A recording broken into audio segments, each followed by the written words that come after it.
Hey guys, okay, so this is my third attempt at this video.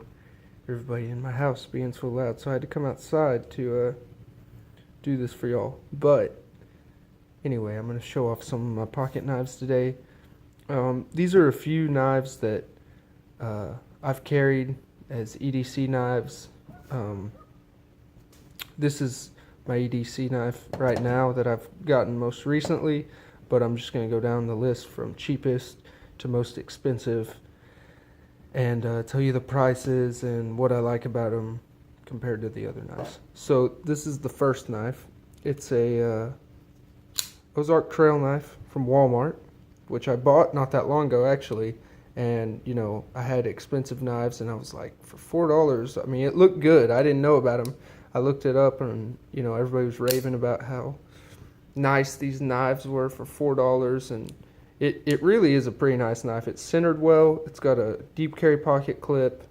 You know, it's not made out of the nicest materials, but it stays really sharp. And I'm not worried about losing it or dinging it up, you know, because it was $4. I mean, you can't beat that. And it's super sharp. Like, well, I have this box here, and you know, it's just a box, so you can see like it goes right in that. Like, I mean, it's super sharp compared to some of my other knives, and that's probably just because I don't sharpen them as much. But it's pretty small. You can see, you know, here's my hand. I'll leave it extended so y'all can see compared to some of the other knives. The next knife is a Gonzo Firebird. Let me see if it'll focus. It's a G739 model. It's kind of a copy of a longboard just fell over. A Benchmade Griptilian, and it's got one of these axis locks, which I actually really like. They're fun to flip and play with, I guess. I like the clip, so you know, when you have it closed, it's tip up towards you.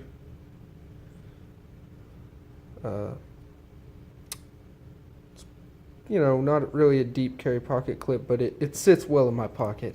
And this is my EDC knife at the moment, right now. I mean, these knives, they run about $30. So for that price, it's made out of 440C steel. It's got kind of a goofy logo, I think. I would like it better, really, if it said Gonzo here, but just not that. I like a plain blade, you know. These compared to, see how it's just plain. I don't know. I think it looks kind of dumb. But, so that's that knife. And this is right here, actually, a funny story about this knife. I lost it not that long ago, and my ag teacher was like, hey, I think I found a pocket knife of yours. And I was like, oh, are you sure, you know? And he's like, yeah, it's an A.G. Russell. And I was like, yes, that's mine. Because my other friends aren't really crazy about knives like me. So I knew when he said that, because I really love this knife. It's small. It's really small. It has no clip, so you carry it in pocket carry. But it's a A.G. Russell knife. It's called a Featherlight, and this is a all multi-purpose blade, they call it. It's made out of Aus-8, which is not a super high-end steel, but so I'll be honest with you, when you get this really sharp, it takes longer to get sharp than this cheap knife right here, but it holds an edge like no other. I mean, maybe it's just this Aus-8 steel. I don't know. I haven't had much other experience with Aus-8. But I really like this knife, and I've just found it really holds an edge well. And I have a leather class in an ag fabrication class where we work on leather. So I was cutting leather with this all the time, using the tip, you know, and it just stayed sharp. I mean, you know, it's a cool knife, and it's got this little back lock, so you can do it one-handed. You can even, like, it might... I won't do it now because when he found it, it was kind of rusty. I don't know if y'all can see that. I had to see if I can focus. Yeah, there you go. I had to clean all the pitting. Well, it didn't really pit. It just left this gunk on the blade and cleaned it up, resharpened it. It's good right now. Good to go. I'll probably carry it in the next few days because I love this knife. It's got a tapered looking handle about it, and it looks cheap, but it really is. It's a lot lighter than any of these other knives, even this one that's made out of cheap material. And this isn't plastic. It's a thicker, like fiberglass type polymer handle, and I really like it. So you can see it compared to these two. It's like in between, and you carry it down in your pocket. Oh, and going along with the prices, so I told you all these, I'm pretty sure. $4, little over $30. This knife runs little over $50. And the Calypso, this is a discontinued knife by Spyderco. Calypso Clip It Junior. So I think they made a bigger size in this knife. This knife's discontinued, but I believe they ran $50 or $60, so around the same as this knife. And they're really around the same size too when you look at them. This one does have a clip, and it's a lockback knife, which I really like this lockback design better than some of the other ones. It doesn't, your hand doesn't hit it, and you get a good grip on the knife. This is more of a kind of a, when I go mountain biking, I carry this in my pack, you know, because it's got a saw type teeth on it, so you can saw little limbs, or a self-defense type knife.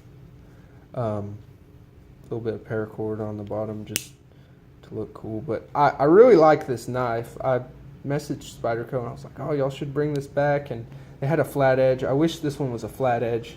I really like the flat edge design on these knives. I would like it better, I think. But this is a really, really good knife too, which I've carried a lot, EDC. And it's made out of a very similar material to this. And yeah, so this knife is made out of VG10. So yeah, into Aussate, 440C, stainless, basic, probably some kind of chromoly, I don't know. But VG10, this is like usually what they make like knife cutlery for your kitchen knives and stuff with. So it stays good and sharp. Like, I mean, it's got these teeth, but it'll cut stuff. Cuts it good. And the last most expensive knife that runs about $250 depending on what model you get and what steel it's made out of is a Klotzel or Klotzli, I think, Wimpf design, at least. It is also a liner lock design,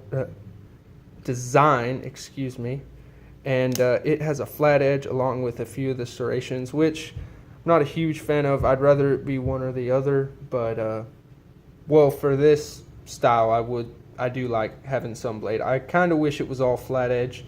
I mean, that's just how I like my knives, but this one's nice. It's got a pretty deep carry clip on it. This knife has been well used, although you cannot tell by looking at it because it's so good. And you know, a lot of people are like, well, spending that much money on a knife is kind of ridiculous, and I think it is also. This was given to me as a gift, but it's so tough.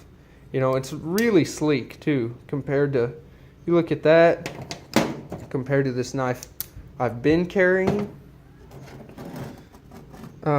It's a lot thinner, so that's really nice. It's also a very large knife when extended. It's also G10, I believe. Very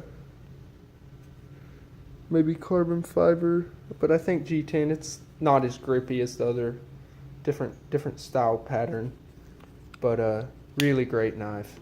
So when you look at these lengths, it's definitely one of the bigger ones. But yeah, so that's a few good EDC knives. If you're looking for a good EDC knife to carry, I would definitely take all of these into consideration. It would be really hard to find one of these though. Of course, if you want to get one very similar, a Delica or a Tenacious or something, you know, Spyderco's knives are all around the same design, honestly. Some people might frown upon me saying that, but they really are. They're all very similar. So yeah, that's a few knives, and depending on, you know, how much money you want to spend, I feel like that's a wide range. And yeah, so there's a few.